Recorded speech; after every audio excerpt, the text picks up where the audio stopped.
Syederalun, DPRK Aceh Tamiang menggelar sidang paripurna istimewa hari ulang tahun ke-15 Kabupaten Aceh Tamiang yang jatuh pada Senin 10 April 2017.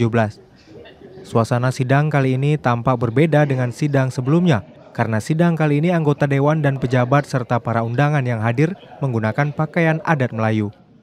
Hadir pada sidang tersebut Bupati Aceh Tamiang Hamdan Sati dan Wakil Bupati Iskandar Zulkarnain, Kapolres AKBP Yoga Prasetyo SIK, Ketua MPU Ilyas Mustawa, Pabung Kodim 0104 Aceh Timur, serta Ketua MPD dan Ketua MAA, Sekda, dan para kepala dinas di lingkungan Pemkab Tamiang. Dari Kuala Simpang, Muhammad Nasir, Serambi On TV.